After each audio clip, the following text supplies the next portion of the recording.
E aí pessoal, aqui é o Nova Strike trazendo mais um vídeo pra vocês, finalmente de volta com o quadro do canal, conhecendo o Archetype. Dessa vez o escolhido, claro, foi o DDD, pedido por tanta gente que não dá pra falar o nome de todo mundo aqui. E se você é novo no canal, seja muito bem-vindo, não deixe de se inscrever porque todas as terças e quintas sempre tem vídeo novo por aqui, beleza? Antes de começar a falar do Archetype, eu queria agradecer rapidinho pela participação de todo mundo através dos comentários. Eu percebi que tem uma galera bem ativa mesmo, que sempre valoriza o trabalho que eu venho fazendo até então. Muito obrigado mesmo pelo apoio. E agora chega de enrolação, né? Bom, os DDD, chamados de Triple D na dublagem americana do anime, na verdade é um sub-archetype dos DD, o 2Ds mesmo. Eles servem como os boss do deck, já que seus efeitos costumam ser mais fortes e ataques também. Segundo o personagem Akaba Rage do Yu-Gi-Oh! Arc 5, o significado das iniciais é Different Dimension Demon, ou seja, demônio de uma dimensão diferente, o que explica bastante o fato de haver tipos de monstros diferentes, desde Synchro e Fusão até Pêndulo e XYZ, já que no anime cada uma dessas mesmas invocações faz parte de um universo paralelo aos outros. E justamente por essa versatilidade de monstros, aliado ao jeito calculista do personagem que o utiliza, o Archetype ganhou bastante popularidade, além de ter sido consistente o suficiente para topar em muitos torneios. Os monstros de DD, ou seja, os que possuem 3 iniciais, costumam ter nomes de militares ou guerreiros famosos na história da humanidade, ou ainda nomes alternativos para o fim do mundo. Alguns exemplos são: o Ghost King Alexander, que foi inspirado no antigo rei da Macedônia, Alexandre o Grande.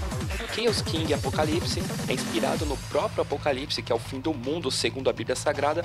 O Flame King Gengis, inspirado no Gengis Khan, que é considerado o imperador que mais conquistou territórios na história. E o Duodao King Kali Yuga, é inspirado no período hinduísta chamado Kali Yuga, que é considerada a última etapa que o mundo atravessa, em que escrituras da religião descrevem esse período como uma era de degradação humana, cultural, social, ambiental e espiritual. Agora os DD, de 2 iniciais, eles possuem seus nomes inspirados em demônios ou ainda em cientistas brilhantes da humanidade. O savante Copérnicos é inspirado em Nicolau Copérnico, um astrônomo e matemático que desenvolveu a teoria heliocêntrica do sistema solar. A Lamia foi inspirada em uma criatura mitológica de mesmo nome que consistia em uma rainha que havia se tornado um demônio que devorava crianças. O savante Kepler foi inspirado no famoso astrônomo Johannes Kepler, que descobriu as 3 leis de movimento planetário, ficando conhecidas depois como as leis de Kepler. E o Vice Typhon foi inspirado no Tifão, um dos titãs da mitologia grega, filho de Gaia e Tártaro, considerado a personificação dos terremotos e dos ventos fortes. Então eis a nossa decklist aí, e para não perder o costume, eu já vou avisando que você não vai topar em um torneio com isso, mas vai conseguir jogar com consistência sem gastar fortunas. Eu tô praticamente fazendo trabalho de marketing para Konami de graça, mas se você comprar 3 estruturais do Dominação Pêndulo, você já vai arrumar algumas coisas bem legais para consolidar o deck. Mas diferente de muitos canais por aí, eu quero motivar vocês a comprarem e jogar com seus amigos. Não adianta, por exemplo, eu falar de Crystal Wing, Trishula aqui, se não é todo mundo que tem dinheiro para bancar coisas desse tipo. A intenção é fazer os gostar do deck no online a ponto de comprá-lo, ainda que ele não seja o mais perfeito. E uma coisa importante mencionar é que muita gente se atrapalha bastante na hora de tentar jogar, é por causa de tantos efeitos e possibilidades que o deck proporciona, já que tem os efeitos pêndulo, tem os efeitos como monstro, e não é para menos, né? Alguns textos são enormes. Mas o quadro do canal é para facilitar a vida de vocês, e é por isso que eu já vou antecipando algumas dicas que certamente vai facilitar na hora de vocês dominarem esse deck. Primeira dica: os monstros mais importantes são a Lamia, o Necro Slime e o Swirl Slime. Os combos básicos e consistentes vai começar apenas com essas 3 cartas. Vamos supor que você tenha elas 3 na mão. Primeiro que você vai fazer, você vai utilizar o efeito do Swirl Slime e vai mandar ele pro cemitério junto com o Necro Slime, que o efeito dele é o que? Permite ele se mandar para o cemitério junto com outro DD necessário para fazer uma invocação de uma fusão. Aí você vai mandar ele junto com o Necro Slime e vai invocar o Gengis. E aí o que você vai fazer? Depois você vai fazer a invocação normal da Lamia, que por acaso é Tuner, e aí você vai usar ela junto com o Gengis para fazer a invocação Synchro do Alexander. Então no cemitério, o que você vai fazer? Você vai usar o efeito do Necro Slime, que vai banir a si mesmo, junto com o Gengis, ou poderia ser outra carta, mas no caso vai ser o Gengis para completar o combo.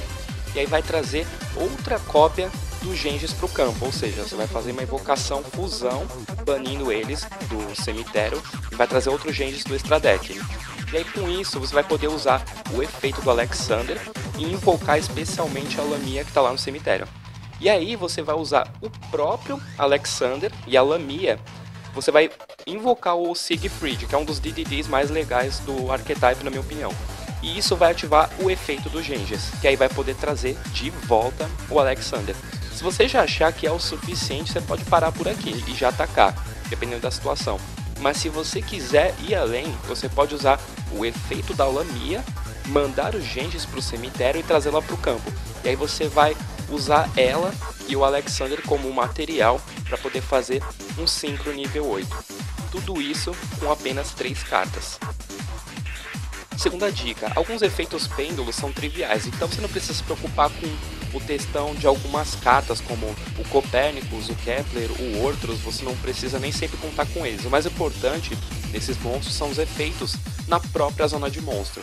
Com o Copérnico, sempre procure usar o efeito de monstro dele para poder mandar o Necro Slime ou outro DDD, se o Necro já estiver lá, isso vai poder te garantir uma fusão. O Kepler, em quase todas as vezes, você vai usar o efeito dele para adicionar as Dark Contract para a mão, e as Dark Contract elas vão ser de grande ajuda para que você possa fazer busca dos monstros do deck e dar início aos seus combos, o que vai deixar o deck ainda mais rápido. Vocês vão perceber que elas acabam te causando 1000 de dano toda vez que chega a sua fase de espera, mas nem precisa se preocupar com isso porque além de ser um custo muito pequeno, você pode procurar invocar o Oracle King Dark para poder ganhar pontos de vida ao invés de perder. O Ortros você vai usar os efeitos, mas em caso de emergência mesmo, ele normalmente o pessoal acaba usando ele mais para banir quando vai usar a Allure of Darkness. Terceira dica, use com cuidado o efeito pêndulo do Ragnarok. Eu mesmo já testemunhei duelos em que o oponente ganhou por conta desse monstro, assim como perdeu também por esquecer de uma das contrapartes do efeito dele. Se ele estiver na zona de pêndulo, se você invocar especialmente o monstro DD, logo em seguida vai poder invocar outro do cemitério. Mas muita gente acaba esquecendo que depois disso, todo o dano de batalha que o oponente recebe vai cair pela metade. Então acontece muito de uma galera achar que o OTK tá garantido com ele, mas acaba se dando mal depois, leva Highgate logo em seguida, ou acaba tomando o OTK do adversário por causa desse erro. Tendo isso em vista, vamos ver o deck na prática. Eu escolhi como adversário o deck Hatch, porque é um deck que gosta de negar tudo, e eu juro pra vocês, pessoal, não manipulo replay nem nada, então o dia certamente vai acontecer de um deck perder, mas isso não vai significar que ele seja ruim, beleza? Eu só gravo uma vez porque eu não tenho paciência mesmo, só que por enquanto, até então, eu tenho dado muita sorte. Mas enfim, então vamos analisar juntos aí. Então vamos começar o nosso duelo aí, né? Primeira coisa que eu fiz foi ativar Trade-in e mandei o Ragnarok pro cemitério, puxei 2 cartas. Aí puxei a Dark Contract, puxei o Throw Slime. Minha mão já tá praticamente ótima. Aí agora só falta adicionar o Necro Slime com o contrato aí. Adicionei o Necro Slime e agora já vai começar praticamente tudo aquele combo que eu falei pra vocês, né? Com as 3 cartas. Olha só. Ó, usei o efeito do Throw e vou mandar o Necro pro cemitério. Aí trouxe o Genghis, beleza. Aí vai acontecer, normal summon da Lamia, mandei ela junto com o Genghis, trouxe o Alexander. Aí agora, vou banir o Necro Slime junto com o Genghis, para trazer outra cópia do Genghis. Beleza. Aí agora isso vai ativar o efeito do Alexander, e eu vou conseguir trazer a Lamia do cemitério de volta. E aí também ativou o efeito do Genghis. E o Genghis vai poder trazer outro monstro do cemitério.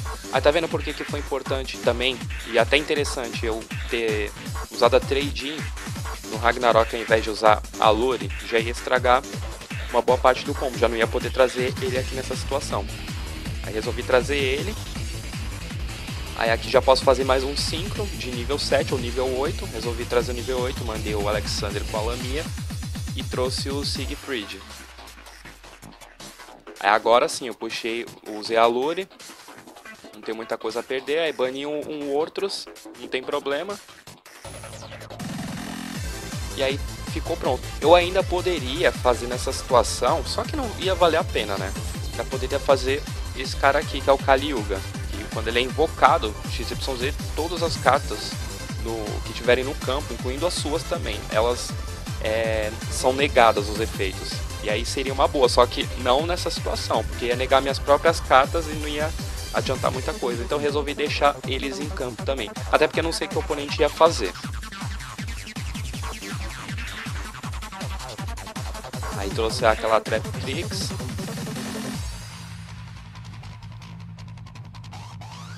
Aí ele não vai atacar, claro, mas também setou 4 cartas. Mas aqui tem coragem, eu vou atacar do mesmo jeito. Aí olha só, aí ele ativou a Artifact Ignition, só que tem o efeito do Siegfried, ó. Durante o turno de ambos os jogadores eu posso dar alvo em uma carta mágica ou armadilha virada para cima no campo e ainda negar os efeitos dela até a próxima Standby Phase. Então ele tá ativando agora, por ser Quick Spell, eu já vou negar. O que ela vai fazer? Vai dar alvo em uma mágica armadilha, destruir e depois setar um monstro artifact, mas eu não vou deixar porque senão vai estragar tudo. Aí usei o efeito, aí agora usei agora foi o efeito de contraparte da Contract, que é perder 1000 pontos de vida, mas não tem problema. Usei outro efeito de busca aí, ó. Aí adicionei um Sorrow Slime de novo. Vou fazer outra fusão. Aí agora trouxe a Oracle King mesmo. Aí ativou o efeito do Genghis. Vou trazer o Alexander pro campo. Agora tá pronto o OTK. Isso se ele não ativar alguma coisa, né? Aí tomou, ó. Tá aqui com o Ragnarok. E vale lembrar que se eu quisesse, se eu ainda fosse um pouquinho mais medroso também, eu poderia usar o efeito de monstro dele, que permite fazer o seguinte: eu posso sacrificar um outro monstro DD aqui do campo, e aí eu escolho o monstro que o oponente controla para banir. Mas eu resolvi atacar mesmo assim, porque de repente ele ativa alguma coisa em resposta, né, ao efeito, alguma strike da vida, e aí consegui vencer ele. Como vocês puderam perceber, o deck tem uma velocidade muito boa e consistência também, tanto que é difícil vir algum tipo de mão travada. Além disso, o acesso a monstros de alto nível ou rank também é excelente e creio que seja uma das coisas que mais atraem os jogadores. O problema fica pela grande dependência do cemitério e também excesso de invocação especial, que podem ser negadas com facilidade ou ainda trazer muita vantagem para o adversário se levar Max C, por exemplo. Então aí estão as minhas notas para o Archetype e também o valor do deck, que foi calculado com base nos preços do site TCG Player e convertido no dólar do dia lá no site do Banco Central mesmo. Algumas cartas boas que vocês podem considerar e colocar são Crystal Wing, Trishula, o Number 38, a Glow Up Bulb e a Future Fusion. Então é isso, galera, espero que tenham gostado do vídeo e digam o que acharam do Archetype. Quer ver mais um aqui no canal? Fale aí nos comentários, eu vou tentar trazendo mais para o canal de acordo com a demanda, beleza? Até a próxima, pessoal. Fair Play, Fair Duel. Fui!